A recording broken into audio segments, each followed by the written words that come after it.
नमस्कार, इन खबर देख रहे हैं आप और मैं हूं आपके साथ जानिसार खान। इस वक्त हम रायपुर में मौजूद हैं और हर जगह जाने की कोशिश कर रहे हैं और चुनावी माहौल जो है पता करने की कोशिश कर रहे हैं। इस वक्त हम रायपुर नॉर्थ के विधानसभा में घूम रहे हैं और तमाम राजनीतिक पार्टियां यहां छत्तीसगढ़ में अपनी राजनीतिक जमीन जो है तलाश रही हैं। पहले से बीजेपी सरकार 15 साल रही, फिर कांग्रेस की सरकार इस वक्त चल रही है और आने वाली सरकार कौन सी बनेगी ये तो बाद में पता चलेगा। लेकिन कुछ नई पार्टियां भी हैं जो वजूद में आई हैं पिछले कुछ सालों से और लगातार मेहनत भी कर रही हैं। ऐसे में आम आदमी पार्टी भी यहाँ पर अपनी जमीन तलाश रही है और पिछली बार हालांकि कोशिश की थी लेकिन कोई भी सफलता नहीं मिली थी। इस बार भी विधानसभा में आम आदमी पार्टी ने कुछ उम्मीदवारों की घोषणा कर दी है। अब देखने वाली बात होगी कि आने वाले विधानसभा चुनाव के जो परिणाम होंगे उसमें आम आदमी पार्टी को क्या कुछ सफलता मिलता है। इस वक्त हम रायपुर नॉर्थ में मौजूद हैं। हमारे साथ आम आदमी पार्टी के कुछ प्रवक्ता हैं और कार्यकर्ता हैं। हम इनसे बात करने की कोशिश करेंगे कि छत्तीसगढ़ विधानसभा की जो इलेक्शन होने वाली है उसमें क्या कुछ इनकी तैयारियां हैं, क्या कुछ आने वाले चुनाव जो हैं उसमें कैसी इनकी परिणाम हो सकता है, इनका परिणाम हो सकता है और उसके बाद क्या कुछ माहौल है इस वक्त चुनावी रूप से। और ये भी बात करेंगे कि केंद्र की सियासत यहाँ से कैसे देखी जा रही है छत्तीसगढ़ से। आम आदमी पार्टी जिंदाबाद। क्या हाल है सर यहाँ पर? कैसी तैयारी है आपकी? यहाँ बहुत अच्छी तैयारी है। लोग भाजपा और कांग्रेस से उब चुके हैं। 15 साल भारतीय जनता पार्टी, 5 साल कांग्रेस पार्टी। अब आम आदमी पार्टी और अरविंद केजरीवाल जी की नीतियों और उनके 10 जो गारंटी अभी आए उससे आम जनता बहुत खुश है। और जहाँ भी हम प्रचार में जा रहे हैं लोग अरविंद केजरीवाल जी का और आम आदमी पार्टी का नाम ले रहे हैं। भारत में एक ही पार्टी है जो बेरोजगारों को अपने बच्चे जैसा पढ़ाने के लिए और रोजगार देने की बात कर रहे हैं, शिक्षा और स्वास्थ्य की बात कर रहे हैं, निःशुल्क बिजली बिल की बात कर रहे हैं, बुजुर्गों को पर्यटन की बात कर रहे हैं, महिलाओं को 1000 रुपया महीना देने की बात कर रहे हैं। और उन्होंने छत्तीसगढ़ में ये गारंटी दिया है कि 15 साल से भारतीय जनता पार्टी और 5 साल से कांग्रेस बस्तर के हमारे आदिवासी भाई बहनों को लूटा है, जल जंगल जमीन को लूटा है, मिनरल को लूटा है। यदि आम आदमी पार्टी की सरकार बनेगी तो वहाँ पेशा कानून लागू करके जल जंगल जमीन का निर्णय पंचायत स्तर पर, जो महात्मा गांधी जी का पंचायती राज का कॉन्सेप्ट था, उसको आम आदमी पार्टी लागू करेगी। ठीक है, हमारे साथ मुख्य प्रवक्ता हैं छत्तीसगढ़ के, उनसे हम बात करने की कोशिश करेंगे कि क्या कुछ तैयारियां हैं और क्या कुछ सफलता इस बार मिल सकती है सर विधानसभा चुनाव में। देखिए, छत्तीसगढ़ राज्य 23 साल पहले बना। जिन सपनों के तहत छत्तीसगढ़ बना वो सपना आज भी अधूरा है। छत्तीसगढ़ की महतारी जो है, जिनकी कोख में मिनरल्स है, लोहा है, कोयला है, टीन है, सोना है, हीरा है। छत्तीसगढ़ की धरती पूरे देश की सबसे अमीर धरती कही जाती है और उस सबसे अमीर धरती के बच्चे सबसे गरीब होते हैं। 23 सालों बाद उनकी पहचान बदलने का काम भाजपा कांग्रेस नहीं कर पाई। आज भी पलायन जोरों पे है। आप छत्तीसगढ़ के बाहर जाएं, छत्तीसगढ़िया लेबर बहुत अच्छे होते हैं ये बोला जाता है। जिनके पास अकूत धन संपदा है वो लोग गरीब कैसे हैं? क्योंकि उनका दोहन अदानी जैसे लोग कर रहे हैं। हसदेव चले जाइए, राहुल जी आके बोले जंगल नहीं कटेगा, अदानी जी के बात पे आके जंगल वापस कट रहा है। भाजपा के लोग गए बोले जंगल नहीं कटेगा, जंगल कट रहा है। छत्तीसगढ़ के अंदर भूपेश बघेल ने एक नारा दिया था लास्ट टाइम कि रोटी को अलटते और पलटते रहना चाहिए, जिससे रोटी जलती नहीं है। आम आदमी पार्टी और छत्तीसगढ़ की जनता समझ गई है कि बार बार अलटने और पलटने में रोटी एक्चुअल में पूरी तरीके से जल चुकी है और छत्तीसगढ़ के लोगों का जो भविष्य है उसको भी जला दिया गया है। जिस प्रदेश में 69,871 पद शिक्षकों के रिक्त हो, जिस प्रदेश में 8,728 डॉक्टरों के रिक्त पद हो, जिस प्रदेश की राजधानी में उसके सबसे बड़े सरकारी अस्पताल मेकाहारा में 74 पद डॉक्टरों के रिक्त हो, आप समझ सकते हैं कि दूरस्थ अंचलों में छत्तीसगढ़ को अगर आप लंबाई में नापोगे तो 1000 किलोमीटर से ऊपर का छत्तीसगढ़ है, वहां क्या स्थिति होगी। कल मैं सोनहत गया था एक सभा लेने, वहां पता चला कि जिले के अंदर गायनिकोलॉजिस्ट नहीं है। वहां की महिलाएं जिले में इलाज कराने कहां जाएंगी? ऑपरेशन के टाइम लाइट गोल हो जाती है और सबसे बड़ी बात सीटी स्कैन MRI की मशीनें नहीं है। कोविड के टाइम में इसी मेकाहारा में ऑक्सीजन प्लांट लगा। आपको मैं चैलेंज कर रहा हूं सर, आप रिपोर्टिंग कर रहे हैं, आप जाइए, आज दिनांक तक वो ऑक्सीजन प्लांट नहीं चालू हो पाया। शिक्षा और स्वास्थ्य के नाम पे अभी मैं जंक्शन पे उतरा था, दिल्ली से आया था, तो देखा कि पूरा प्रचार हो रहा है और भूपेश बघेल सरकार का योजनाओं का जो है बैनर इस वक्त लग रहा है और तमाम दावे किए जा रहे हैं कि किसानों से लेकर के महिलाओं की, बुजुर्गों की बात की जा रही है। क्या जमीनी स्तर तक नहीं हुई है वो काम? मैं तो सर आपको सिर्फ डाटा दे सकता हूँ। मैं आम आदमी पार्टी, जैसा बोला जाता है पढ़े लिखों की पार्टी, हम आरोप नहीं लगाते, हम आपको डाटा देते हैं। उस डाटा के साथ आप बिल्कुल सर्च कर सकते हैं। छत्तीसगढ़ के अंदर एक सर्च कराया गया, सीएमआई का डाटा प्रस्तुत करते हैं कि बेरोजगारी दर 0.01% है। इनके मंत्री उमेश पटेल सदन पे जानकारी देते 18,79,126 बेरोजगारों का विधानसभा के अंदर। तो मैं ये पूछना चाहता हूँ, वो सीएमआई का डाटा सही है या मंत्री उमेश पटेल का डाटा सही है? इसको भूपेश जी तय कर ले। दूसरी बात करता हूं मैं, इन्होंने अपने घोषणा पत्र में रखा था कि भाजपा के शासनकाल का 2 साल का बकाया बोनस हम देंगे। आज दिनांक तक उस 2 साल का बकाया बोनस किसानों को नहीं मिल पाया। और इनकी कूटनीति बोलो या गंदे शब्दों में नहीं बोलना चाहता, ये अभी बयानबाजी कर रहे भूपेश जी कि अगर प्रधानमंत्री नरेंद्र मोदी बोलते तो मैं बोनस दे दूंगा। तो क्या आप घोषणा पत्र बनाते समय मोदी जी से पूछने गए थे? वो बोनस केंद्र का नहीं है, बोनस एमएसपी, जो एमएसपी केंद्र देती है, बोनस राज्य सरकार देती है। आज दिनांक तक प्राप्त है। इन्होंने बेरोजगारों के लिए बोला 2500 रुपए भत्ता दूंगा। 4 साल 4 महीने बाद वो 2500 रुपए भत्ता देना चाहे, और कितने लोगों को मिला मालूम सर? टोटल 1.25 लाख लोगों को। अगर देखा जाए 4 साल 4 महीना, तो 1,30,000 रुपया हर बेरोजगार का खाने का काम छत्तीसगढ़ सरकार ने किया है। इनके मतलब कि पहले छत्तीसगढ़ 15 सालों से ज्यादा इतिहास तो पुराना नहीं है छत्तीसगढ़ की राजनीति का, लेकिन पहले जो 15 साल की सरकार रही बीजेपी, आपके अनुसार से उन्होंने भी काम नहीं किया। अब जो है 5 साल से कांग्रेस की सरकार रही है, उन्होंने तो उनका कहना है कि हम काफी काम कर रहे हैं, बीजेपी की सरकार काम नहीं कर रही है। आम आदमी पार्टी भी अपनी राजनीतिक जमीन तलाश है, तो वो भी कहेगी कि ये कांग्रेस काम नहीं कर रही है और इसका फायदा आम आदमी पार्टी को मिलेगा और उठाने की कोशिश करेगी। बिल्कुल सर, मैं यही बोलना चाह रहा हूँ कि 23 सालों में भाजपा और कांग्रेस, हम 3 साल भी कांग्रेस ही थी, उसको हम क्यों छोड़ देते हैं? मैं आपको एक और डाटा देता हूँ सर। अभी कुछ समय पहले की बात है, रमन सिंह 15 साल मुख्यमंत्री रहे। उनके घर के पास, कंवर्धा के पास 267 लोग, विद डाटा दे रहा हूँ सर, 267 लोग एक पहाड़ को काटते हैं। पहाड़ को काटने के बाद जब मेन रोड से कनेक्ट करते हैं तो उनकी गांव की दूरी 12 किलोमीटर कम होती है। ये विकास है। आप छत्तीसगढ़ में बता रहा हूं मैं आपको, अंबिकापुर से रायगढ़ चले जाइए, 23 साल बाद भी आज भी रोड नहीं बन पाई है। ट्रक की ट्रक बैठ जाती है, और आप अगर हैचबैक में चले जाएंगे कार में, तो कार डूब जाएगी उस पानी में, ट्रकें नहीं निकल पाती हैं। ये विकास किए। आप इसी राजधानी में घूम जाइए, आपको रोड के बीच में गड्ढे मिलेंगे। उस गड्ढे को करने के लिए आपने वायर डाल दिया, आपने पानी का पाइपलाइन डाल दिया, लेकिन बैक फिलिंग में जो सेंड होना चाहिए था, उसकी जगह मिट्टी डाल दिए। लोग उसमें फंस के गिरते हैं। वो पैसा भ्रष्टाचार की भेंट चढ़ गया। वो भ्रष्टाचार भाजपाई भी किए, कांग्रेसी भी किए। ठीक है। एक और चीज बोलना चाहूंगा सर मैं, ये बहुत बड़ा बड़ा होर्डिंग लगा रखे हैं, बिजली बिल हाफ।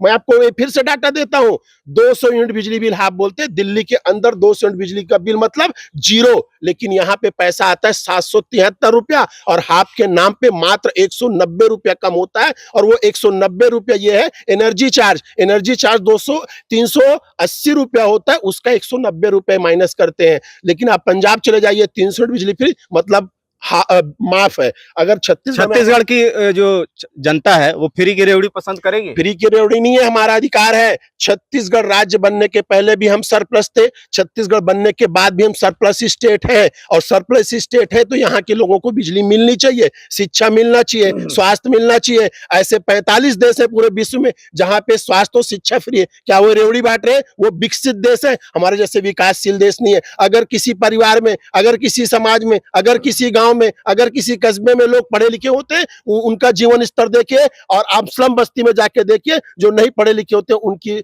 स्थिति क्या है। छत्तीसगढ़ के अंदर मिड डे मील खिला के 8वीं तक पास किया जाता है। वो बच्चे जाके 9वीं में फेल होता है, 10वीं में फेल होता है, 11वीं में फेल होता है, 12वीं में फेल होता है। एक षड्यंत्र है, क्योंकि बच्चा अगर अच्छी शिक्षा पा गया तो इनसे नौकरी मांगेगा, अपना हक मांगेगा। जो बच्चा 9वीं में फेल हो गया और नौकरी क्या मांगेगा? हम आपसे बात करें आगे भी दिल्ली की सियासत पर। आप बताइए सर कि मौजूदा सरकार जो है जी 15 साल बीजेपी की सरकार रही है जी, उम्मीद तो क्या लग रहा है आपको कि आम आदमी पार्टी इस बार कुछ अभी थोड़ी देर पहले आप फ्री की रेवड़ी के बारे में चर्चा कर रहे थे, मैं आपको उसका जवाब दे देता हूँ। ये फ्री की रेवड़ी के बारे में एक मॉडल बनाया गया है, नाम से बदनाम करने की कोशिश की जाती, खास करके केजरीवाल जी के मॉडल को। मैं आपको छत्तीसगढ़ का एक किस्सा बताता हूँ। चाउर वाला बाबा नाम किसका चला था? रमन सिंह का। चरण पादुका किसने बांटी? रमन सिंह ने। कन्याओं को मुफ्त साइकिल किसने दी? रमन सिंह ने। आखिरी में जो मुफ्त मोबाइल योजना जो इन्होंने की, जिसके चक्कर में ये खुद ही निपट गए। जिस समय 5G आने का जमाना चल रहा था, 4G चल रहा था, उन्होंने उस समय में 3G मोबाइल बांटा और वो खुद ही उस मोबाइल को बांट करके खुद निपट गए। तो ये जो फ्री की रेवड़ी का मॉडल बोला जाता है, ये एक्चुअल में ये पहले से यहाँ पे चल रहा था और ये लोग कुछ ऐसा कर रहे थे। केजरीवाल ने बढ़ चढ़कर और इसमें हिस्सा लिया और सब कुछ फ्री कहा कि पानी बिजली हम सब कुछ फ्री देंगे। बढ़ चढ़ के मूलभूत सुविधाएं अलग चीज होती हैं। मूलभूत सुविधाएं, मोबाइल उस मूलभूत सुविधा में नहीं आ रही थी, लेकिन उसके बाद भी जो फ्री की रेवड़ी थी वो असल में वो थी। हमने तो जिस पे काम किया वो मूलभूत सुविधाएं जिसके ऊपर में हम काम कर रहे हैं। हम पानी के ऊपर दे रहे हैं, बिजली के ऊपर काम कर रहे हैं, स्वास्थ्य के ऊपर काम कर रहे हैं, शिक्षा के ऊपर काम कर रहे हैं। वो किसी भी वर्ग का आदमी हो, उसको उन चारों चीजों की जरूरत पड़नी ही पड़नी है। बिल्कुल पढ़नी। अच्छा, ये अभी जो है छत्तीसगढ़ में चुनाव होने वाले हैं जी। कांग्रेस बीजेपी पर आरोप लगा रही है, बीजेपी कांग्रेस पर आरोप लगा रही है। अब एक नया आप लोगों का देखे कि लोकसभा चुनाव को लेकर के गठबंधन तैयार किया गया है। यहाँ पर कांग्रेस के भी प्रत्याशी आएंगे जी। आम आदमी पार्टी के भी प्रत्याशी रहेंगे, रायपुर नॉर्थ से, पश्चिम से, ग्रामीण से। बिल्कुल। कैसे सामना करेंगे?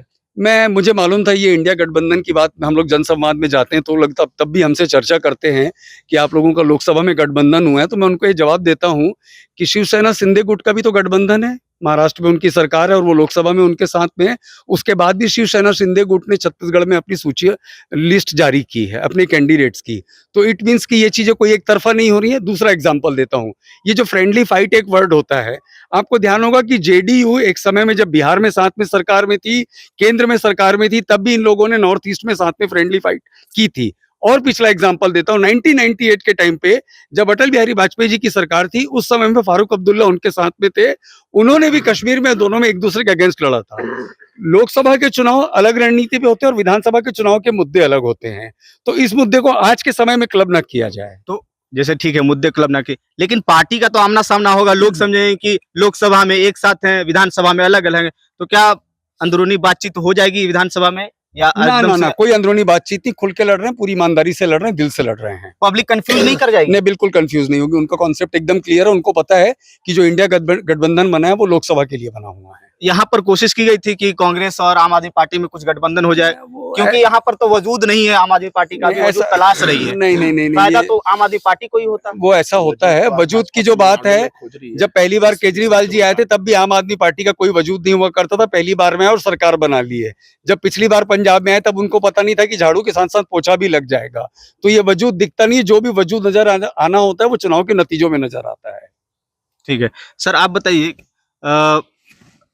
केंद्र की राजनीति को अगर देखते हैं तो वहाँ बीजेपी है, तमाम तरीके के आरोप लगते हैं कि आम आदमी पार्टी को काम नहीं करने दिया जाता है। आम आदमी पार्टी आरोप लगाती है कि हमें काम करने से रोका जा रहा है। इसको कैसे देखते हैं? देखिए, आरोप नहीं है, ये सच्चाई है। अगर सुप्रीम कोर्ट सबसे ऊपर है और सुप्रीम कोर्ट ने व्यवस्था दी कि आपको ये राइट्स है, और सुप्रीम कोर्ट की एक सप्ताह बाद सुप्रीम कोर्ट छुट्टी पे जाता है, 4 बजे सुप्रीम कोर्ट छुट्टी जाता है और शाम को 7 बजे अध्यादेश लाया जाता है। जो नियम और कानून 1992 से आपके मुख्यमंत्री से लेके कांग्रेस के मुख्यमंत्री तक, इवन हमारे मुख्यमंत्री तक वो नियम था, वो राइट्स थे, वो अचानक 2023 में ऐसा कौन सा मतलब बवंडर आ गया कि आपको सब चीजें वापस लेनी पड़ी। दूसरी चीज, जिस तरीके से बैकडोर से आके परेशान करने का काम करते हैं, वो आप देख ले कि इनके यहाँ कोई भी आए चलेगा। जितने भ्रष्टाचारी है, हेमंत बिस्वा शर्मा के खिलाफ इन्होंने क्या लाया, अजीत पवार के खिलाफ इन्हें लाया। अरे सब छोड़ो, पूरे विश्व की सबसे ज्यादा कट्टर ईमानदार और कट्टर देशभक्त पार्टी कौन? भाजपा। हार्दिक पटेल क्या था इनके आने के पहले? मैं इन सबसे आपके रिकॉर्ड से पूछना चाहता हूं, क्या अब वो देशद्रोही नहीं है? ये सबको सर्टिफिकेट बांटते हैं। भाजपा से अगर इतर कोई बात करता है तो देशभक्त नहीं है। मैं ये पूछना चाहता हूं, पार्टी ज्वाइन करने के बाद हार्दिक पटेल आज क्या है? वो कल देशद्रोही था कि आज देशद्रोही है, कि कल देशद्रोही नहीं था और आज भी देशद्रोही नहीं है? इसको भाजपा क्लियर करे। भाजपा का काम है बाय हुक बाय क्रुक सत्ता में आना। रातों रात क्या होता है देश में आप जानते हैं। राजस्थान में, एमपी में क्या हुआ, महाराष्ट्र में क्या हुआ, और इनके नेता ना, जैसे भाई साहब बोल रहे थे ना, झाड़ू पोछा, इनके नेता झाड़ू पोछा लगाते रह जाते हैं। मुख्यमंत्री एकनाथ शिंदे बन जाता है, उप मुख्यमंत्री अजीत पवार बन जाता है, मुख्यमंत्री हेमंत बिस्वा शर्मा बन जाता है। वो बेचारे जिंदगी भर काम के, वो वाकई में झाड़ू पोछा दरी उठाने के लायक भी नहीं बच जाते हैं। ये है भाजपा। मतलब कहने का मतलब किसी तरह से सत्ता को हथियाने की कोशिश करती है। देखिए, मैं तो एक और सवाल करता हूँ इन भाजपाइयों से, पीडीपी के साथ सरकार बनाने वाले राष्ट्रभक्ति की बात किस मुंह से करते हैं? तो भाजपा के बारे में ना, वो गठबंधन करते हैं लेकिन जनता को तो वो समझाने में कामयाब हो जाते हैं ना कि हम ही देशभक्त हैं। देखिए जनता, बाकी अन्य पार्टियां क्यों नहीं समझाने में सफल हो पाती? आम आदमी पार्टी का इतिहास जो है मात्र 10 साल पुराना है और 10 सालों में हम 2 जगह सरकार में और 1 जगह उनकी मान में घुस के टक्कर दे के आए। 5 सीट और 35 सीटों में सेकंड आए हैं। गुजरात, गोवा चले जाइए, 2 विधायक हैं, सीना ठोक के बोलते हैं मोदी में औकात है तो मेरे को खरीद के बता दे। 11 विधायक थे कांग्रेस के, 2 बच गए हैं, 9 बिक के चले गए। आप एमसीडी में चले जाइए, 134 पार्षदों के साथ हमारी सरकार बन रही थी। भाजपा ही चिल्लाते हैं हम सरकार बनाएंगे। अरे भाई, कौन सा तरीका है कि मेजॉरिटी में आम आदमी पार्टी है, तुम इनके बड़े बड़े प्रवक्ता बयान दे रहे हैं कि एमसीडी में सरकार।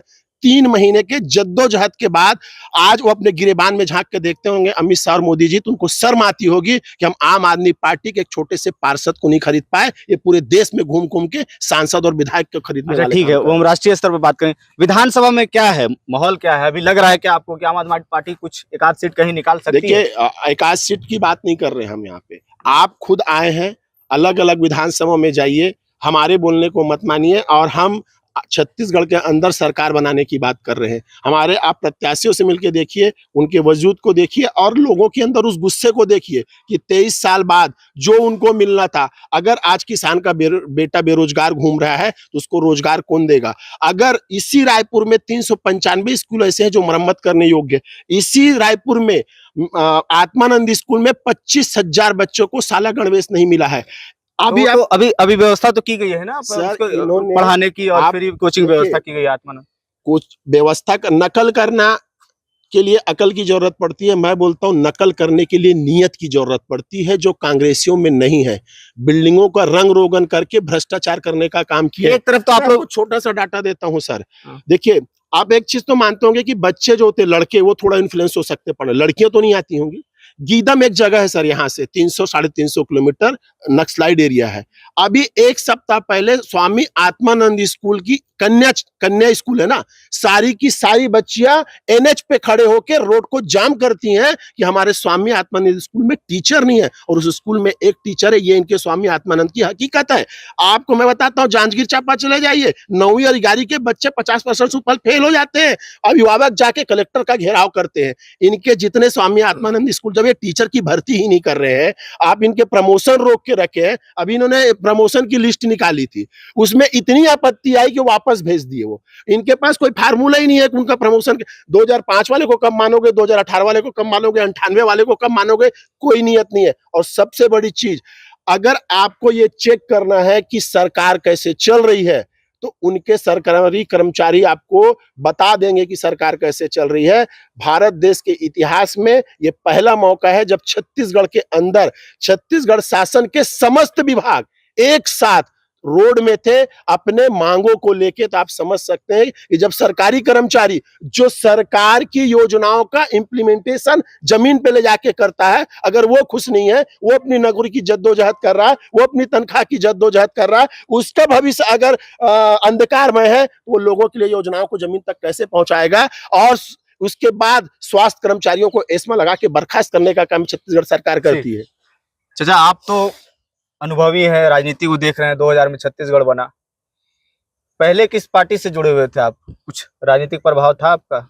नहीं, हम तो किसी राजनीतिक पार्टी से इसलिए नहीं जुड़े थे कि हम सरकारी कर्मचारी थे। रिटायरमेंट के बाद में आम आदमी पार्टी ज्वाइन किया, लेकिन कर्मचारी संघ का प्रदेश अध्यक्ष था। सरकारी कर्मचारी जिसकी सरकार है उसका होता है, लेकिन सरकारी कर्मचारी आज इस प्रदेश में जो 2018 के चुनावी घोषणा पत्र में वादा किया गया था, अनियमित कर्मचारियों को नियमित करना। अभी जैसे हमारे प्रमुख प्रवक्ता उपाध्याय जी बता रहे थे, कोरोना काल में स्वास्थ्य विभाग के कर्मचारियों ने अपने पूरे जान की बाजी लगाकर छत्तीसगढ़ की जनता की सेवा किया। उनका कोई मांग पूरा नहीं हुआ, लोग 1 महीने तक हड़ताल किए। उसके हड़ताल के बाद उनको हड़ताल में वापस कराया गया और ये कहा गया कि मांग पूरा करेंगे। लेकिन वही स्वास्थ्य मंत्री जो 3 बार स्वयं टी.एस. सिंहदेव जी कोरोना पॉजिटिव थे, उनके जान की रक्षा लोग किए थे, एस्मा लगाए, 4,500 लोगों को बर्खास्त किए और 1 महीना तक उनकी बर्खास्तगी वापस नहीं हुई। अनियमित कर्मचारी है, स्कूल सफाई कर्मचारी है, मध्याह्न भोजन कर्म, ये सब नाराज हैं। सरकार ने इनको वादा करके वादा खिलाफी की है और उसका परिणाम, वादा तो पूरा कर रही है। इधर अभी जो दिल्ली में चल रहा है कथित तौर पर शराब घोटाला, उसको कैसे देखते हैं आप? वो तो मनगढ़ंत कहानी है। पीएमओ में एक स्क्रिप्ट लिखा जाता है, ईडी को भेज दिया जाता है, जाओ इस पे कुछ करके देखो। 15 महीने से जांच चल रही है। पूरा देश गिरफ्तारियां भी तो हुई, मनीष सिसोदिया, बड़े बड़े नेताओं की गिरफ्तारियां। सही बोल रहे हैं। 15 महीने में देश ये जानना चाहता है, और मैं तो पार्टी का प्रवक्ता होने के नाते इन भाजपाई, कांग्रेसी और उन हर लोगों से एक सवाल करता हूँ, और ईडी से भी सवाल करता हूँ कि 15 महीने में 1 रुपया तो बता दो यार जिसको जब्त किए हो। आप भारत देश में देखेंगे कहीं भी छापा पड़ता हो, आईटी कहो, ईडी कहो, सीबीआई कहो, इसी यहीं छत्तीसगढ़ में 180 करोड़ की संपत्ति अटैच हो चुकी है। 15 महीने में 1 रुपए का कोई अगर घोटाला हुआ है तो जब्त करके तो बताओ। मनी ट्रेलिंग हुई, अरे मैं ट्रेलिंग हुई तो कहाँ हुई, किसने दिया, किसने लिया? जब कहा जा रहा है कि पार्टी फंड में चंदा जुटाने के लिए किया गया, उसमें गड़बड़ियां की गई। देखिए, कहना अलग चीज है, जिसकी लाठी उसकी भैंस वाली बात है। लाठी लेके कोई बैठा हुआ है देश के ऊपर, और उसकी जो भैंस है वो गोल गोल घूम के लोगों को परेशान कर रही है, ईडी नामक भैंस। जब सुप्रीम कोर्ट ये वर्डिक्ट दे रहा है कि आपका ये केस बहस में 2 मिनट नहीं टिकेगा, आप समझ सकते हैं कितनी बड़ी गलती है इसमें। उसके अलावा जो अभियुक्त थे वो आज सरकारी गवाह बन के बाहर हैं। सिर्फ उनके ये बोल देने से कि मनीष सिसोदिया जी से, अरविंद केजरीवाल जी से संजय सिंह जी ने मिलाया तो वो अपराधी हो गए। आपने, ईडी ने कोई सम्मन दिया? ऐसा कोई एक व्यक्ति बताओ जो अभी जितने केस चल रहे हैं भारत देश में बिना सम्मन के गए हों। ईडी सम्मन नहीं देती, कोई जांच नहीं करती है। उसके पीछे कारण यह है कि उस दिन संभवतः मनीष सिसोदिया जी की जमानत हो सकती थी, इसलिए उनको उठा लिया। ठीक है, केस कमजोर है तो क्यों नहीं मनीष सिसोदिया को बेल मिल रहा है, जमानत मिल पा रही है? देखिए क्या होता है, एक प्रोसेस है। ईडी एकमात्र ऐसी संस्था है जिसको चार्जशीट दाखिल करने का कोई टाइम लिमिट नहीं गया। वो हर बार हलफनामा दे देते कि अभी हम जांच कर रहे हैं, जांच कर रहे हैं, जांच कर रहे हैं। जांच कर रहे हो, उसकी टाइम लिमिट फिक्स करें तो सारा दूध का दूध और पानी का पानी हो जाएगा। और बहुत जल्दी देश इनकी इस कुरीतियों के, इनको ये दामन तानाशाही को ना देखेगा कि इन्होंने भारत देश के साथ क्या किया। एक ईमानदार आदमी जिसने पूरे भारत देश में शिक्षा की क्रांति लाई, जिसका डंका पूरे विश्व में बजता है, ऐसे व्यक्ति को जेल में डालने का काम किए हैं। मैं सिर्फ इतना पूछना चाहता हूं कि 1000 से ज्यादा आपके अधिकारी कर्मचारी जांच में लगे हैं, उससे ज्यादा रेडें हो चुकी हैं। आप उनके पैतृक घर चले गए, आप उनके ऑफिस चले गए, आप उनके सरकारी निवास पे चले गए। अरे साहब बताओ तो सही, क्या जब्त किए हो? कोई कागज बता दो, कोई रुपया बता दो, कोई लेन देन का तरीका। आपको जबरदस्ती किसी को जेल में डाल के रखे हो और आप उसका सिर्फ बदनाम करने की कोशिश है, क्योंकि इनसे टक्कर लेने का मादा सिर्फ आम आदमी पार्टी में है। भाजपा को कोई हरा सकता है तो सिर्फ आम आदमी पार्टी हरा सकती। भविष्य की सबसे बड़ी खतरा कोई है तो आम आदमी पार्टी है। इसलिए आम आदमी पार्टी को कुचलने का कुछ चक्र किया जा रहा है। लेकिन आम आदमी पार्टी के सिपाही, आप पूछ रहे थे ना कि आपके लोग छोड़ के अरविंद केजरीवाल को चले गए। अरविंद केजरीवाल के साथ ऐसे लोग हैं, मैं बताता हूं, पंकज गुप्ता, जो पार्टी बनने के साथ से लेके आज तक पार्टी के सचिव हैं, किसी पोस्ट पे नहीं है, विधायक नहीं है, सांसद नहीं है, राज्यसभा छोड़ के गए उनको भी तो पद मिला। मैं यही बोलना चाह रहा हूं। मैं आपको थोड़ा देर पहले यही बोला कि एक पार्षद ना खरीद पाने के गम में ना दोनों रात में पता नहीं क्या करते होंगे। एक पार्षद नहीं खरीद पाए जो देश की सरकारों को खरीद लेते हैं। तो जो देशभक्त होगा, जो पार्टी के लिए सोचता होगा, वो पद पैसे के पीछे नहीं भागेगा। समय में ये देखिए, पार्टियों में क्या होता है, समय चक्र चलता है। आज किसी के पास पद है, कल किसी के पास नहीं होगा। इसका मतलब यह है कि मेरा नेता खराब है, ये गलत है। जो सच्चे सिपाही हैं वो लड़ रहे हैं, जो सच्चे सिपाही हैं वो जेल जा रहे हैं, जो सच्चे सिपाही हैं ना वो झंडा लेके आम आदमी पार्टी का पूरे देश में घूम रहे हैं। जिनमें वो नहीं थी, सब्र नहीं था, वो कहीं और जा चुके हैं। जो प्लांटेड आए थे वो कहीं और जा चुके हैं। आप जितने लोग हैं, कपिल मिश्रा कहाँ था पहले? आम आदमी पार्टी में। उसके पहले कहाँ था? यहाँ होगा, भाजपा में था। उसकी मां पार्षद थी, रो रो के बोलती मेरे बेटे को बता दो ना अरविंद केजरीवाल, क्या पूछ रहे हैं? अरे तू अपने बता दे, पार्षद रहते कितना कमाई थी। तो जो प्लांटेड लोग वो छोड़ के केजरीवाल पहचान नहीं पाए कपिल मिश्रा को। देखिए, अरविंद केजरीवाल जी बोलते हैं कि हम कल होकर के कपिल मिश्रा फिर आम आदमी पार्टी में आए, फिर केजरीवाल रख लेंगे। देखिए, ये मेरे अधिकार क्षेत्र के बाहर का चीज है। बस मैं इतना जानता हूं कि आम आदमी पार्टी, अरविंद केजरीवाल जी बोलते हैं कि जो भारत देश को नंबर 1 बनाना है, भारत देश को जो शिक्षा की क्रांति लाना है, भारत देश में जो स्वास्थ्य की क्रांति लाना है, उसके लिए हम लोग पर्याप्त नहीं है। भाजपा, कांग्रेस या अन्य जगह से जो अच्छे लोग हैं उनका स्वागत है। तो हम तो मान के चलते हैं कि अच्छे होंगे। अच्छे लोग के क्यों स्वागत कर रहे हैं कि आप कर रहे हैं? पहले अरविंद केजरीवाल भी अच्छे लोग में गिनती आते थे, अब वो भी भ्रष्ट हो गए। अब उन पर भी आरोप लग रहा है कि वो भ्रष्टाचारी हैं। उनके राज्य में भी घुसखोरी चल रही है। कहाँ पे चल रही है? दिल्ली में कहा जा रहा है ना, शराब घोटाला हो रहा है, करोड़ों रुपए घोटाला पकड़े जा रहे हैं, गिरफ्तारियां हो रही हैं। मैं आपसे यही तो पूछ रहा हूँ कि आप 1 रुपया की बरामदगी तो बता दो।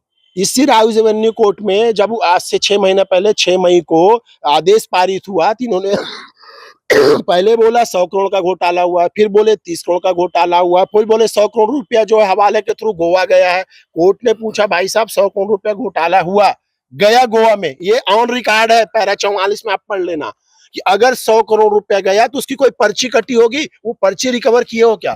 क्योंकि हवाला में पर्ची कटती है, वो पर्ची आपने रिकवर नहीं कर पाए, आदमी रिकवर नहीं कर पाए, आप सिर्फ हल्ला करते रहोगे भ्रष्टाचार हुआ, भ्रष्टाचार हुआ। और वाकई में अगर मुख्य प्रधानमंत्री मोदी अगर भ्रष्टाचार के खिलाफ, वो उनका एक स्टेटमेंट अभी मैं देख रहा था, मेरे ताप के आगे भ्रष्टाचारी उस ताप को सहन नहीं कर पाएंगे। हेमंत बिश्व शर्मा ठंडा पड़ गया, हेमंत नारायण ठंडा पड़ गया, अजीत पवार ठंडा पड़ गया, इतना उनका ताप है। आप देखोगे लंबी फेरिस्त है, हार्दिक पटेल ठंडा पड़ गया, न जाने कितना येदुरप्पा ठंडा पड़ गया। व्यापम घोटाला मध्य प्रदेश का 100 से ऊपर गवाह लोग मारे जा चुके उस व्यापम घोटाले में, लेकिन शिवराज सिंह की जांच नहीं। पनामा घोटाले में रमन सिंह घूम रहा है खुला, कोई जांच नहीं हुई। 40,000 करोड़ का चावल घोटाला होता है, सारे घूम रहे हैं। इसी का छत्तीसगढ़ के अंदर कांग्रेस की प्रथम प्रकृति की नियुक्तियों को भून दिया जाता है, उसकी जांच आज तक अंतिम चरण में नहीं पहुंची। कहां है मोदी, कहां है मोदी का न्याय? सिर्फ और सिर्फ गैर भाजपाई दलों के खिलाफ उनकी ईडी काम करती है और वो काम करते हैं।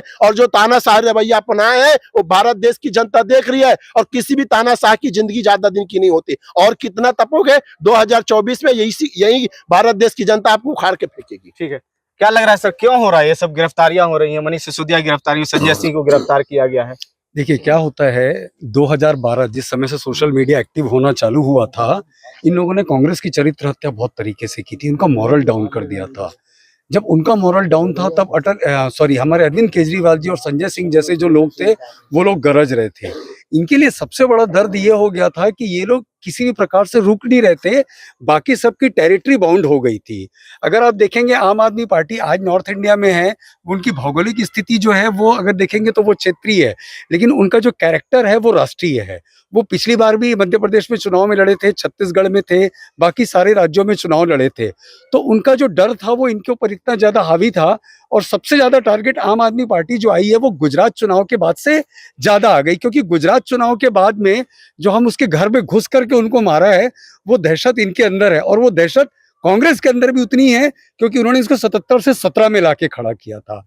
पंजाब के बाद से आप देखेंगे पूरा आईटी सेक्टर जो है, इनका आईटी सेल जो है सोशल मीडिया, वो बीजेपी का वो चेंज हो गया था। वो कांग्रेस को ना टारगेट करके अरविंद केजरीवाल जी को टारगेट करना चालू किया था। उसके बाद उन्होंने गुजरात के ऊपर धावा बोल दिया। बस वहां से उनको समझ में आ गया कि अगर इनको यहाँ पे नहीं रोका गया तो ये बहुत ज्यादा आगे चले जाएंगे, और हमारे लिए जो भविष्य में सबसे बड़ा खतरा होने वाला है वो आम आदमी पार्टी है। क्या लग रहा है 2024 के चुनाव में आम आदमी पार्टी कहीं ऐसा ना हो कि केजरीवाल को उठा करके डाल दिया जाए? नहीं, वो प्रयास तो उनका वही है। धीरे तो तार पहुंच रहे हैं। नहीं, तार नहीं पहुंच रहे, तार को पहुंचाने के लायक माहौल बनाया जा रहा है। कई बार तार जैसी कोई चीज नहीं थी, तार तो मनीष सिसोदिया में नहीं थी, आज तक वो कोई एविडेंस नहीं दे पाए। ठीक है, आप कह रहे हैं ना कि मनीष सिसोदिया में भी तार नहीं थी, संजय सिंह के यहाँ भी कुछ नहीं मिला, 1 रुपया तक नहीं मिल रहा है, कल केजरीवाल के यहाँ भी छापा पड़ेगा, वहां भी कुछ नहीं मिलेगा, लेकिन फिर भी उठा के डाल दिया जाएगा। मैं आपको ईडी का एक कॉन्सेप्ट समझाता हूँ। ईडी का सिस्टम बहुत सिंपल है। मैंने बोल दिया कि ये भाई से मैंने 1 करोड़ रुपए दिया हुआ है, ईडी आपके पास आएगी कि आपको 1 करोड़ मिला, अब आपको साबित करना है कि नहीं है। तो इसी बात को तो केजरीवाल जी ने कहा था कि 17 सितंबर को शाम को 5 बजे मैंने नरेंद्र मोदी को 100 करोड़ दिया है। ईडी उठा के नरेंद्र मोदी को अंदर करे। साबित करने में देर क्यों कर रही है आम आदमी पार्टी? हम क्यों साबित करें? मतलब किसी ने कोई भी क्लेम लगा दिया, आरोप सर, तो कुछ हो तो साबित करे ना, कुछ हो तो साबित करे। नरेंद्र मोदी को तो केजरीवाल जी ने कहा है कि हमने 17 सितंबर की शाम को 5 बजे 100 करोड़ रुपए दिया है। नरेंद्र मोदी आके साबित करे कि मुझे 100 करोड़ रुपए नहीं मिला है और ईडी उनके ऊपर तुरंत कार्यवाही करे। इसकी डिमांड तो केजरीवाल जी ने कर दी है। सिंपल है। ठीक है, सिंपल है। आप क्या कहेंगे? देखिए, अभी जो आप प्रश्न कर रहे थे ना कि इसको जेल में बंद कर दिया, उसको जेल में बंद कर दिया, मैं समझता हूँ शायद आपका जन्म कब हुआ नहीं जानता हूँ। 1975 में भारत के प्रधानमंत्री इंदिरा गांधी जी ने आपातकाल लगाया था। अब बड़े बड़े नामी गिरामी नेताओं को, अटल, अडवाणी, मुरली मनोहर जोशी, जॉर्ज फर्नांडिस को जेल में बंद की थी। जैसे ही जेल में बदले की भावना से बंद की, कांग्रेस सरकार का सुपड़ा साफ हो गया था। अब 2024 के चुनाव में जिस हिसाब से नरेंद्र मोदी सबको जेल भेज रहे हैं, उनका सुपड़ा साफ होने वाला है। और छत्तीसगढ़ में, इस देश में चलेगा झाड़ू, उड़ेगा धूल, न रहेगा हाथ न रहेगा फूल। इस बात को आप देख लेना, थोड़ा धैर्य से इंतजार बस करिए आप। चलिए ठीक, आप क्या कहेंगे सर? देखिए, जिस तरह सर ने कहा और सभी ने कहा, इस देश की जनता और इस देश के लोग जो हैं वो इस देश के जनतंत्र को, इस देश की भावनाओं को सहेज के रखते हैं। जब इंदिरा गांधी जैसे नेताओं को लोगों ने धूल चटा दी, तो मुझे लगता है उसके बाद में आज तक कोई ऐसा नेता आया नहीं जो जनता से बड़ा हो गया। और जनतंत्र में जनता से बड़ा कोई नेता होता ही नहीं है। जिस अहंकार में और जिस नशे, सत्ता के नशे में भाजपा है, वो नशा आने वाले समय में जरूर चूर होगा, और वही नशा प्रदेश में भी चूर होगा, क्योंकि जब भी सत्ता का अहंकार किसी भी सरकार पे आता है तो लोग उन्हें जमीन दिखाई देते हैं। ठीक है, ये तो घोटाले की बात होगी। अब जरा सा गठबंधन पर आ जाते हैं। ये गठबंधन जो बना है, इंडिया गठबंधन बना है, आप ही लोग जाएंगे फिर उसी क्षेत्र में जाएंगे, लोकसभा में जाएंगे? गठबंधन की जो आप बात कर रहे हैं ना, हाँ। पूरे देश में गठबंधन इंडिया की बात हो रही है, और इंडिया के कारण भारत और इंडिया का नाम बदला जा रहा है। इंडिया के गठबंधन में जितने दल हैं, एक बार भाजपा और नरेंद्र मोदी से पूछ लो कि उनके एनडीए में कितने दल हैं, वो कभी नहीं बताते ना। 23 दल का नरेंद्र मोदी का सरकार है साहब। ठीक है, दल है तो इंडिया गठबंधन टिक पाएगी? बिल्कुल टिकेगा, क्योंकि सब उससे पटना गए थे तो केजरीवाल जी, देखिए क्या हुआ था? लोकतंत्र की रक्षा, भारत के संविधान की रक्षा के लिए इंडिया बना है। हाँ। जो सुप्रीम कोर्ट ऑर्डर करता है उसको सेटिस्फाइड करने के लिए लोकसभा में प्रस्ताव ला करके अरविंद केजरीवाल जी के हाथ को बांधते हैं। चलिए, जो संविधान संशोधन आप दिल्ली में केजरीवाल के हाथ को बांधने के लिए किया ना, उसी संविधान का संशोधन थोड़ा मध्य प्रदेश में कर दीजिए कि यहाँ भी मुख्यमंत्री ने राज्यपाल का पावर होना चाहिए। एक बार छत्तीसगढ़ में कर दीजिए। गरीब मांगे तो भीख, अमीर मांगे तो चंदा। केवल हिंदुस्तान में चल रहा गोरख धंधा अरविंद केजरीवाल को बांधने के लिए आप वहां गड़बड़ कर रहे हैं, संविधान में संशोधन कर रहे हैं। आप करिए ना, पूरे देश हर मुख्यमंत्री को हटा दो, राज्यपाल को पावर दे दो। मैं तो बोलता हूं प्रधानमंत्री को हटा दो, राष्ट्रपति पर्याप्त है, क्या जरूरत है भाई? आप सीबीआई तो का स्ट्रक्चर बना हुआ है ना, सुनिए, स्ट्रक्चर बना, उसी की मैं बात कर रहा हूँ। हाँ। आप बहुत सीबीआई की जांच की बात कर रहे हैं, केजरीवाल जी का और सिसोदिया जी का बात कर रहे हैं। अडानी अंबानी पूरे देश को लूट के चलेगा, ये बताइए किसी थाने में उनका एफआईआर है? उसके लिए सीबीआई ने, यही नरेंद्र मोदी विपक्ष में थे तो मेरे पास वीडियो है, बता दूंगा। बहनों और भाइयों, सीबीआई प्रधानमंत्री का थाना है। सीबीआई का दुरुपयोग हो रहा है। हमारी सरकार बनेगी तो सीबीआई को हम टाइट करेंगे। क्यों? सरकार बदल देने से जात और बाप बदल जाता है, विचार बदल जाते हैं। ये इसका परिणाम 2024 में नरेंद्र मोदी और भारतीय जनता पार्टी को भुगतना पड़ेगा साहब। कह रहे हैं ना कि अडानी और अंबानी की सरकार है, अडानी अंबानी को समर्थन कर रहे हैं। बिल्कुल। कांग्रेस पर आपने आरोप लगाया है कि छत्तीसगढ़ में भी अडानी अंबानी को सपोर्ट कर रहे हैं ये लोग, जंगल काटने में। जंगल बांटा जा रहा है, ये भी बांट रहे हैं। कल यहाँ भी अगर बाय द वे छत्तीसगढ़ में आम आदमी पार्टी की सरकार बनती है, अडानी अंबानी को नहीं सपोर्ट करेंगे? क्यों सपोर्ट करेंगे जी? हम तो छत्तीसगढ़ की जनता को सपोर्ट करेंगे जो भूखे मर रहे हैं, जिसको बीमारी में इलाज का पैसा नहीं मिला। अभी पुरानी बस्ती में एक जिम्मेदार व्यक्ति का निधन हुआ, डेंगू में साहब 16 लाख रुपया बिल लगा। मैं उसी दिन शव यात्रा में गया था, उनके परिवार को बोला देख लीजिए, समझ लीजिए, अरविंद केजरीवाल जी को लाइए, 16 रुपया नहीं लगेगा। 16 लाख तो बहुत दूर की बात। हम क्यों अडानी अंबानी? आप ये बताइए, छत्तीसगढ़ के 3 करोड़ जनता में ऐसा कोई व्यक्ति नहीं है जो मिनरल चला सके, जो काम कर सके। केवल चुनाव जीतना है तब छत्तीसगढ़िया सबसे बढ़िया, और चुनाव जीतने के बाद छत्तीसगढ़िया सबसे कोढ़िया। छत्तीसगढ़ियों की उपेक्षा होती है, बस्तर में उपेक्षा हो रहा है, जल जंगल। आप देखे होंगे टीवी के, मीडिया के साथियों, एक महिला को डिलीवरी कराना है, हमारे सेना के जवान उसको लकड़ी में वो बना करके लाते हैं। एम्बुलेंस नहीं है, 102 नहीं है, 108 नहीं है, स्वास्थ्य की कोई सुविधा नहीं है, और हमारे स्वास्थ्य मंत्री उप मुख्यमंत्री बन के राज कर रहे हैं। कुल मिलाकर के छत्तीसगढ़ की जनता के शोषण के खिलाफ केवल एक मौका, एक बार अरविंद केजरीवाल जी को मौका दीजिए। हम लोग बोल रहे हैं उसके बाद हम काम नहीं करेंगे, तो वैसे ही फिर भारतीय जनता पार्टी कांग्रेस को वोट देना। एक मौका अरविंद केजरीवाल को मिलना चाहिए, शिक्षा के लिए, स्वास्थ्य के लिए, बुजुर्गों के लिए, महिलाओं के लिए, बच्चों के लिए, मिनरल के लिए। कितना बात मैं गिनाऊं, 10 गारंटी उनका आ गया। भारत का कोई राजनीतिक पार्टी बता दो जो कोई चुनावी घोषणा पत्र बोलता है, कोई जन घोषणा पत्र बोलता है, कोई शपथ पत्र देता है। केवल और केवल एक व्यक्ति है, अरविंद केजरीवाल, जो गारंटी भी दे रहे हैं। और यदि पंजाब में हमारा विधायक और मंत्री भ्रष्ट निकल गया तो मंत्री को हटाने की औकात केवल अरविंद केजरीवाल में है। भारत का कोई राजनीतिक पार्टी अपने मंत्री को नहीं हटाया। छत्तीसगढ़ में देख रहे हैं, हमारा महापौर, हमारा मंत्री, कितने लोग भ्रष्ट है, कोई नहीं हटा रहा है। तो जानदार, शानदार, ईमानदार अरविंद केजरीवाल को न केवल छत्तीसगढ़ में लाना है, बल्कि वो दिन दूर नहीं कि इंडिया के माध्यम से पूरे भारत में अरविंद केजरीवाल जी आगे बढ़ेंगे। इंडिया के माध्यम से? जी हाँ, कौन इंडिया के माध्यम से? गठबंधन गठबंधन में यदि 100 सीट अरविंद केजरीवाल को- गठबंधन में तो ये तय नहीं हो पा रहा है कि कौन पर्यवेक्षक बनेगा, कौन क्या बनेगा। अभी टाइम है, बच्चा पैदा हुआ, थोड़ा पढ़ेगा बढ़ेगा केजरीवाल समझेगा। को मिल जाएगा कि पीएम बन देखिए जाएंगे। इसीलिए तो हम छत्तीसगढ़ में चुनाव लड़ रहे हैं, मध्य प्रदेश राजस्थान में चुनाव लड़ रहे हैं। यदि हमारी सीट बढ़ गई, अरविंद केजरीवाल जी यदि 100 सीट पूरे भारत में लोकसभा को जिताएंगे तो मैं आज इस मंदिर परिसर रायपुर राजधानी बोल रहा हूँ, प्रधानमंत्री पद के दावेदार होंगे साहब। ये 2 पद वाला आदमी, आप देखो इंद्र कुमार गुजराल, आपका HD देवगौड़ा, कितने लोग प्रधानमंत्री बन गए, आ गए चले गए, 1 सीट वाला मुख्यमंत्री बन जाता है।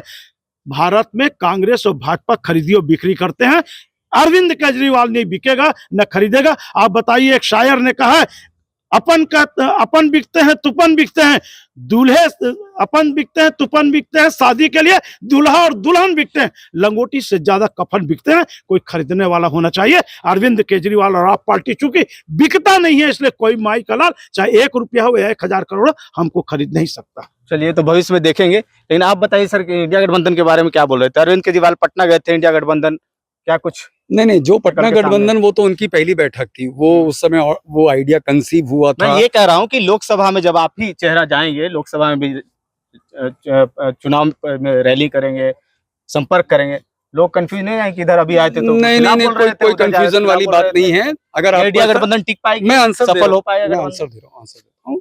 बिल्कुल गठबंधन टिकेगा। और रही बात जब आपका ये वाला कहना है कि लोकसभा चुनाव में उस क्षेत्र में जाने वाली बात, मैं आपको इसका जवाब दे दूं। देखो, आज के टाइम पे वोटर का भी कॉन्सेप्ट क्लियर है कि पार्षद चुनाव में मुद्दे क्या रहते हैं, विधानसभा की कहानी अलग होती है, और जब लोकसभा होता है राष्ट्रीय स्तर पे तो उसके मुद्दे अलग होते हैं। इसी छत्तीसगढ़ में जब पिछली बार में कांग्रेस क्लीन स्वीप की थी, छत्तीसगढ़ में शासन में कांग्रेस आई थी, लेकिन जब यहाँ पे 11 सांसदों की बारी थी तो 9 सांसद भाजपा के भी बन के गए थे। तो कहीं ना कहीं लोग इस चीज को बाइफरगेट कर लेते हैं कि हर मुद्दे पे अलग अलग चुनाव होते हैं। तो जो इंडिया गठबंधन होगा उस समय के मुद्दे अलग होंगे, परिस्थितियां अलग होंगी, और लोगों का जो निर्णय लेने की क्षमता होगी वो भी उसके अकॉर्डिंग अलग होगी। सफल हो जाएगा गठबंधन? बिल्कुल सफल होगा सर, 100% सफल होगा। और इंडिया इकलौता ऐसा गठबंधन बनेगा जो मोदी के लिए दर्द बनने वाला है। इसलिए ये सवाल को बार बार उछाला जा रहा है, इस मुद्दे को इतना उछाला जाए कि इनके अंदर शंका पैदा हो जाए। ठीक है, गठबंधन में कहाँ देखना चाहते हैं अरविंद केजरीवाल को? आम आदमी नहीं, पार्टी के ये सवाल अभी थोड़ा सा विवादास्पद वाली बात है। आप मुझसे पूछेंगे तो मैं अरविंद केजरीवाल कहूंगा, ये सवाल आप जनता दल यूनाइटेड से पूछ लीजिए तो वो नीतीश कुमार कहेंगे, समाजवादी पार्टी से पूछोगे तो अखिलेश कहेंगे, और कांग्रेस से कहोगे तो वो राहुल गांधी कहेंगे। ये तो इंडिया गठबंधन में विवाद पैदा करने की यही कोशिश है। तो विवाद है कि कैसे नहीं, ये कोई विवाद समझेगा। एक्चुअल में विवाद नहीं है। अगर ये बार बार ये सवाल, क्योंकि खास करके ये केंद्र सरकार बार बार ये मुद्दा उठाती है कि ये तो अपना आज तक दूल्हा घोषित नहीं किए, दूल्हा नहीं बता रहे, कॉमन लाइन है ये। मेरा एक सवाल है, छत्तीसगढ़ में आपका दूल्हा कौन सा है, मध्य प्रदेश में आपका दूल्हा कौन सा है, और राजस्थान में आपका दूल्हा कौन सा है? ये मीठ तो खाऊ और करू तो थू कम से कम बीजेपी को बंद करना चाहिए। ये चरित्र हत्या, ये मार्केटिंग, ये इस टाइप से चीजों को बिगाड़ना, ये झटका हलाल के मुद्दे, ये इंडिया भारत का तमाशा, ये बंद होना चाहिए। राहुल गांधी के चेहरे पर मान जाएंगे? वो जिसका भी चेहरा होगा सर, वो अभी तो विधानसभा चुनाव है, हाजिर को हुज्जत नहीं, गैर की तलाश नहीं थी। अभी हमारे सामने में 5 विधानसभा के चुनाव है, खत्म हो जाएंगे 11 दिसंबर 15 दिसंबर नतीजे आ जाएंगे। उसके बाद फिर 3 महीने बाद चुनाव है, फिर आराम से बैठ सकते हैं। जो अभी बैठक हुई हमारी मुंबई में वो अंतिम थोड़ी हो गई, वो अंतिम यात्रा थोड़ी थी। इसके बाद तो यात्रा के अलग अलग पड़ाव है, चीजें आती रहती जाती रहती। ये चुनाव खत्म हो जाएगा, अगले चुनाव के लिए फिर हम बात कर लेंगे। चलिए, तो छत्तीसगढ़ विधानसभा की चुनाव होने वाली है। अब आम आदमी पार्टी राजनीतिक जमीन जो है तलाश कर रही है। ऐसे में तमाम मुद्दे भी उछाले जा रहे हैं। आम आदमी पार्टी भी इसको अपने पाले में लाने की कोशिश करेगी और जनता को लुभाने की कोशिश करेगी।